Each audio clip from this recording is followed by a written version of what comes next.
தமிழக ஆம்னி பஸ்கள் கேரளா, கர்நாடகா உள்ளிட்ட அண்டை மாநிலங்களுக்கு செல்லும் போது அதிகப்படியான வரி விதிக்கப்படுகிறது.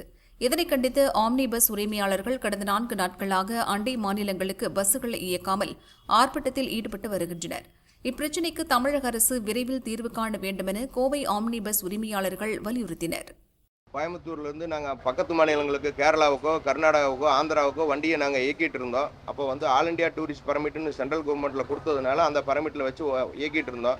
தமிழ்நாட்டில் கேரளாவிலையோ, ஆந்திராவிலையோ, கர்நாடகாவிலேருந்து வர வண்டிகளுக்கெல்லாம் இங்கே டேக்ஸ் கலெக்ட் பண்ண ஆரம்பித்ததுனால இப்போ ஒரு 10-15 நாளுக்குள்ளே கேரளாக்காரரும் டேக்ஸ் எங்களுக்கும் தமிழ்நாட்டிலேருந்து வர வண்டி நீங்கள் டேக்ஸ் கட்டணும், இல்லை ஃபைன் போடுறோன்னு சொல்லி ஒரு வண்டிக்கு 2 லட்சம் 3 லட்சம்னு போட்டு கிட்டத்தட்ட ஒரு 80-90 லட்ச ரூபா ஒரு 10 நாள்லையும் மட்டும் ஃபைனு டேக்ஸ் வாங்கியிருக்காங்க. கர்நாடகாவிலையும் வண்டி போய் சீஸ் பண்ணிடுறாங்க. வண்டி சீஸ் பண்ணாவே மறுபடியும் ஒரு வாரம் 10 நாள் ஆகுது நாங்கள் டேக்ஸ் கட்டி ரிலீஸ் பண்ணுறதுனால. கர்நாடகாவிலையும் 1.5 லட்சம் 2 லட்சம் தமிழ்நாடு வண்டிகளுக்கு டேக்ஸ் கேட்குறாங்க. எங்களால் தமிழ்நாடு வண்டியில் கேரளாவுக்கும் டேக்ஸ் கட்டி கர்நாடகாவுக்கும் டேக்ஸ் கட்டி எங்களால் இயக்க முடியல. ஏன்னா மொத்தமாக ஒரு 6-7 லட்ச ரூபா டேக்ஸ் மட்டும் வருது 90 நாளைக்கு. 90 நாளைக்கு 6 லட்ச ரூபா டேக்ஸ் கட்டினா நாங்கள் வண்டியை இயக்கி அதிலிருந்து நாங்கள் எந்த விதமான இதுவும் பண்ண முடியாது. அதனால் நாங்கள் வண்டி இயக்க முடியாத காரணத்தினால இங்கே நிறுத்திட்டோம். அவங்க கேரளாவில் கேட்டு பேசினா இது மாதிரி கேரளாவிலேயே அமைப்பு இருக்குது, அசோசியேஷன் இருக்குது. அவங்கள கேட்டால் நீங்கள் தமிழ்நாடு வண்டி கேரளா வண்டிக்கு தமிழ்நாடு கலெக்ட் பண்ணுறதுனால நாங்கள் தமிழ்நாடு வண்டி கேரளா கலெக்ட் பண்ணுறோன்னு அவங்க சொல்கிறாங்க. அதே மாதிரி தான் கர்நாடகாவிலையும் சொல்கிறாங்க. அதனால் தமிழக அரசுக்கு நாங்கள் கோரிக்கை வச்சுருக்கோம். அதர் ஸ்டேட்லேருந்து வர இது ஏஐடிபின்னு ஒரு பர்மிட் இருக்குது, ஆல் இண்டியா டூரிஸ்ட் பர்மிட்டுன்னு. 90 நாளைக்கு 90,000 டேக்ஸ் கட்டிட்டா ஆல் ஓவர் இந்தியா எங்கே வேணாலும் ஆப்ரேட் பண்ணலாம். அதே மாதிரி இயர்லி 3 லட்சம் கட்டிட்டா ஆல் ஓவர் இந்தியாவுக்கு எல்லா ஸ்டேட்டுக்கும் போய் வரலாம். நார்த் ஸ்டேட்டில் எங்கேயுமே அந்த ப்ராப்ளம் கிடையாது.